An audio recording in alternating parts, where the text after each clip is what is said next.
पश्चिम आशियामधली युद्धजन्य परिस्थिती प्रत्येक तासागणिक अत्यंत अवघड बनत चाललेली आहे। एका बाजूला मागच्या काही तासांमध्ये इस्रायल आणि अमेरिकेनं जबरदस्त असे हल्ले इराणमध्ये त्या ठिकाणी केले आणि इराणनं सुद्धा काही तासांमध्येच IRGCनं अमेरिकेच्या वेगवेगळ्या आखाती देशांमधल्या मिलिटरी एअर त्याचबरोबर नेव्हल बेसेसवर हल्ला करण्याचा एक प्रकारे धडाकाच त्या ठिकाणी सुरू केलेला आहे। यामध्ये प्रचंड प्रमाणामध्ये वित्तहानी होतीये आणि त्यासोबतच प्रचंड प्रमाणामध्ये जीवितहानी सुद्धा होतीये आणि अमेरिकेनं सर्वात महत्त्वाचं म्हणजे इराणचा सर्वोच्च नेता अयातुल्ला अली खामेनी याचा खात्मा केल्यानंतर आता खरोखरच इराणमध्ये काय होणार हा सर्वात महत्त्वाचा प्रश्न त्या ठिकाणी।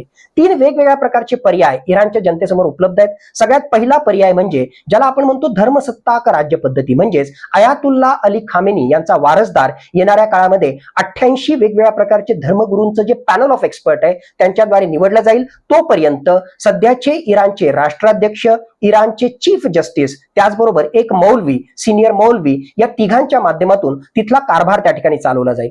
धर्मसत्ताक राज्य पद्धती त्या ठिकाणी राहते की नाही याविषयी सुद्धा प्रश्नचिन्ह आहेत। म्हणून दुसरा सगळ्यात महत्त्वाचा ऑप्शन म्हणजे 1979च्या आधीची जे इस्लामिक रिव्होल्यूशनच्या आधीची जी पद्धती इराणमध्ये होती, ज्यामध्ये तिथे राजेशाही पद्धत होती, तशीच राजेशाही पद्धत पुन्हा परत येते की काय ही सुद्धा परिस्थिती नाकारता येत नाही। रेझा पहलवी जो ऑलरेडी आज अमेरिकेमध्ये त्या ठिकाणी आहे, तो परत इराणमध्ये परत येऊन इराणमध्ये एक प्रकारे जे आहे सत्ताधीश त्या ठिकाणी बनू शकतो।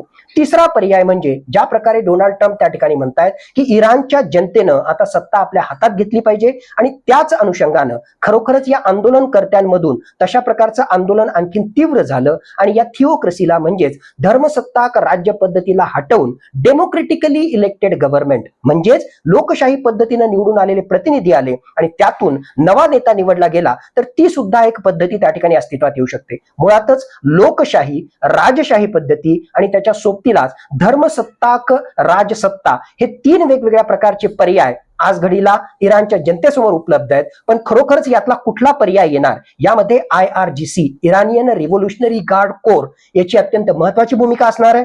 IRGC मध्ये जर फूट पडली नाही आणि IRGCनं चिवटपणे अमेरिका आणि इस्रायलला विरुद्ध संघर्ष करण्याचं ठरवलं, त्याचबरोबर जो अंतर्गत असंतोष आहे तो सुद्धा मोडून काढायचं जर त्या ठिकाणी ठरवलं, तर नक्कीच येणाऱ्या काळामध्ये धर्मसत्ताक राज्य पद्धतीच त्या ठिकाणी सुरू राहील अशा प्रकारचा प्रयत्न राहील। अमेरिकेची ही भूमिका असेल की धर्मसत्ताक राज्य पद्धती सोडून दुसरी कुठल्याही दोन्ही पैकी एका पद्धतीच्या माध्यमातून इराणमध्ये जर त्या ठिकाणी लीडरशिप क्रिएट झाली आणि अमेरिकन धार्जिनं असं सरकार त्या ठिकाणी निर्माण झालं, तर डोनाल्ड ट्रम्प यांची याच अनुषंगानं भविष्यामध्ये रणनीती असेल। हे युद्ध जरी इस्रायल, अमेरिका आणि विरुद्ध इराण अशा प्रकारचं जरी असलं तरी या युद्धाची व्याप्ती तासागणिक त्या ठिकाणी वाढतीये आणि आता आखाती देश सुद्धा या युद्धाच्या एक प्रकारे जे आहे जाळ्यामध्ये ओढले गेलेले आहेत।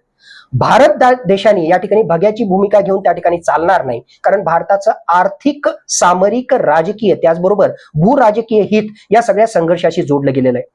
इराण सोबत त्याचबरोबर इस्रायल आणि अमेरिकेसोबत सुद्धा भारताचे जे आहेत ते सलोख्याचे संबंध आहेत आणि नेमकी हीच आपली स्ट्रेंथची पोझिशन असल्यामुळे येणाऱ्या काळामध्ये भारतानं बॅक चॅनल डिप्लोमसीच्या माध्यमातून यांच्याशी चर्चा करून हा तणाव निवळण्यासाठी विशेष प्रयत्नरत राहणं हे आवश्यक आहे। जर हे युद्ध चिघळलं तर अरब राष्ट्रांमध्ये 90 लाखाहून जास्त जे भारतीय आहेत त्यांच्या रोजगाराविषयी, त्यांच्या जीविताविषयी प्रश्न निर्माण होतील आणि भारतासाठी हे मोठे चॅलेंज असेल।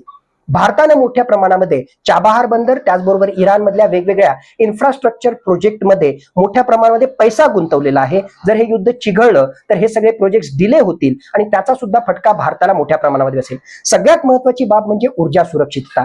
हे युद्ध चिघळलं तर होर्मुझ सामुद्रधुनी सुद्धा ब्लॉक होऊ शकते आणि याच्या माध्यमातून जगामध्ये 20% सुद्धा जास्त तेल वाहतूक करणाऱ्या ज्या जहाजा आहेत त्या ठिकाणी ब्लॉक झाल्यामुळे आंतरराष्ट्रीय स्तरावर क्रूड ऑइलच्या म्हणजेच या कच्च्या तेलाच्या किमती वाढू शकतात आणि याचा डायरेक्टली फटका भारतीय अर्थव्यवस्थेला बसू शकतो। म्हणून एकूणच आर्थिक दृष्ट्या, सामरिक दृष्ट्या, राजकीय दृष्ट्या आणि भूराजकीय दृष्ट्या भारताचं हित लक्षात घेऊन भारतानं हा तणाव लवकरात लवकर निवळावा यासाठी प्रयत्नरत राहणं आवश्यक आहे आणि भारताची स्ट्रॅटेजिक ऑटोनॉमीची भूमिका एक प्रकारे भारताच्या मदतीला येऊ शकेल, कारण भारत इराणशीही चर्चा करू शकतो आणि इस्रायल आणि अमेरिकेशीही चर्चा करू शकतो।